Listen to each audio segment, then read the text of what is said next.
ఇదిగో అన్నా. థ్యాంక్స్ అన్నా. సరేనమ్మా.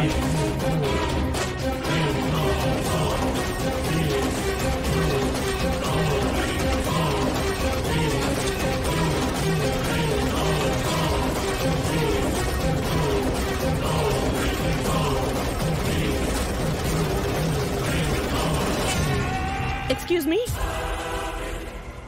ఇతన్ని చూసారా?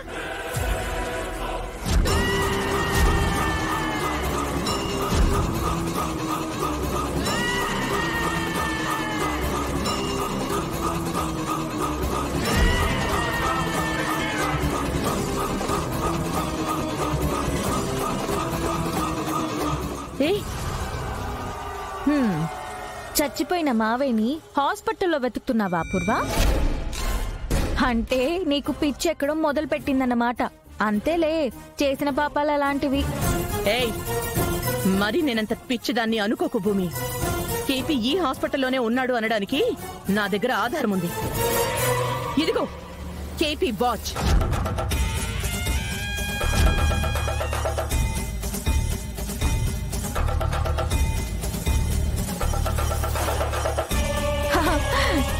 నీకు పిచ్చి ఎక్కడో ఇప్పుడే స్టార్ట్ అయింది అనుకున్నాను. పాపం నీ పిచ్చి పరాకాష్ఠకి చేరిందని నాకిప్పుడే అర్థమైంది.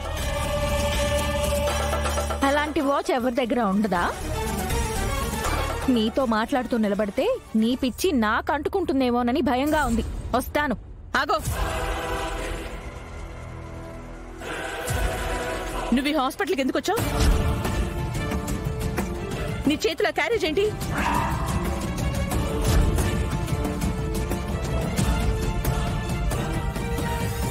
ఇప్పుడేంటి నీకు చెప్పాలా? చెప్పి తీరాలి. చెప్పడం ఎందుకు? రా చూపిస్తా. ఏం చూపిస్తావు? హాస్పిటల్లో జాయిన్ అయిన మా ఆయన్ని.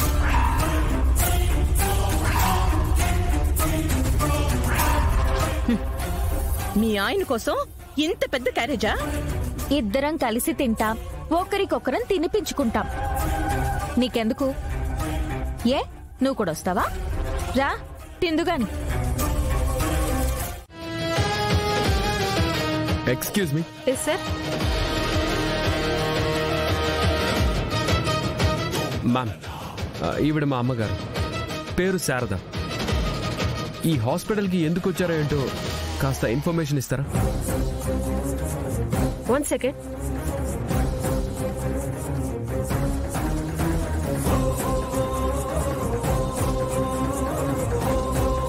శారద పేరు మీద ఎలాంటి ఇన్ఫర్మేషన్ లేదు సార్.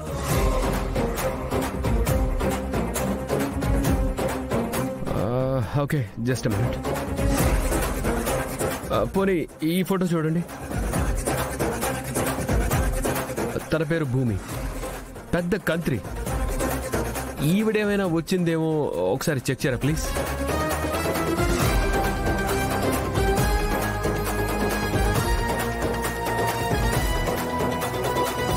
భూమి పేరు మీద కూడా ఎలాంటి ఇన్ఫర్మేషన్ లేదు సార్.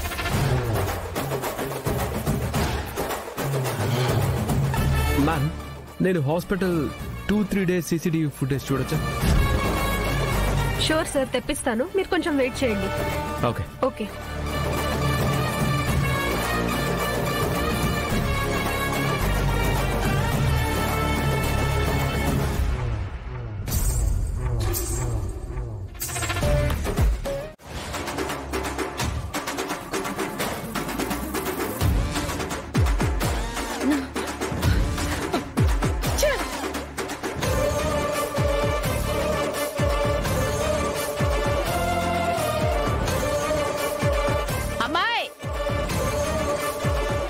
రారా. అమ్మాయి కనిపించాడా? లేదు పిన్ని. ఎవరు కనిపించాలి మమ్మీ? ఎవరి కోసం వెతుకుతున్నారు? అయినా ఈ గోరింటాకు నా దగ్గర ఎందుకు వదిలేసావు? డాక్టర్ ముందు నా పరువంతా తీసింది. సీరియస్ అవ్వకు బేబీ. నేను ఒక ఇంపార్టెంట్ పని మీద ఉన్నాను. ఏమనుకోకుండా కొంచెం వెళ్ళి బిల్లు కట్టేసి వస్తావా ప్లీజ్? రిసెప్షన్ దగ్గర వెయిట్ చేయి, మేము వచ్చేస్తాం. గో. నడవలేకపోతుందమ్మాయి, మేమిద్దరం వెళ్ళి బిల్లు కడతాం. వాడిని నువ్వే వెతుక్కో. ఏం అవసరం లేదు.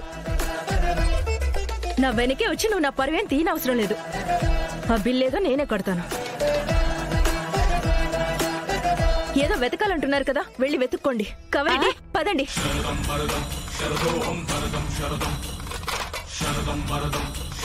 పిన్ని, కేపీ ఈ హాస్పిటల్లోనే ఉన్నాడు. ఈ రోజున ఎలాగైనా వాడిని పట్టుకోవాలి. అమ్మాయి, నువ్వు ప్రమాదానికి ఎదురెళ్తున్నావేమోనని నాకు భయంగా ఉందమ్మాయి. నాకు ప్రమాదం ఏంటి పిన్ని? మనకి వాడు దొరికితే వాడికే ప్రమాదం. అది కాదమ్మాయి, మొన్న రాత్రి మీరా కల్లోకి వచ్చినట్టు ఈ రోజు వాడి ఆత్మ నీకెదురుగా వచ్చిందేమోనని నాకు అనుమానంగా ఉంది. అసలే నువ్వు అల్లుడు గారు కలిపి వాడిని చంపేశారు. బలవంతంగా చంపిన మనుషుల ఆత్మలకి బలం ఎక్కువని విన్నానమ్మాయి. ఎదురైతే కసిగా వాడి ఆత్మ నిన్ను కురికి చంపేస్తుంది. ఎందుకొచ్చిన రిస్క్ చెప్పు, ఇంటికి వెళ్ళిపోదాం పదా. పిన్ని, నువ్వు చెప్పినట్టు వాడు నార్మల్ అయితే వాడు నా మీద అటాక్ చెయ్యాలి కదా. తప్పించుకుని ఎందుకు వెళ్ళిపోతాడు? తప్పించుకోవడం కాదమ్మాయి, వాడి ఆత్మలా యాక్ట్ చేస్తున్నట్టుంది. తప్పించుకుపోతుందని దాని వెంట నువ్వు పడతావు కదా, అప్పుడు నిన్ను నిర్మానుష్యమైన ప్లేస్ కి తీసుకెళ్లి వేసేస్తుందన్నమాట. వెద ఊహలు నువ్వును. చూడు, ఇదే హాస్పిటల్ కి ఆ భూమి వచ్చింది. వాళ్ళ ఆయన చచ్చిపోయాడని శవం మీద పడి ఏడుస్తూ శారద కనిపించింది. అంటే నీ అనుమానం నిజమేనన్నమాట. శారదకు రెండో ఆయన కూడా ఉన్నాడన్నమాట. అయ్యో పాపం, శారదకి పెద్ద కష్టమే వచ్చింది. ఇద్దరు మొగుళ్ళు ఇంత దగ్గరలోనే పోవాలా? పిన్ని, ఏంటి? శారదకి ఇద్దరు మొగుళ్ళు లేరు, కేపీ ఒక్కడే దాని మొగుడు. వాడు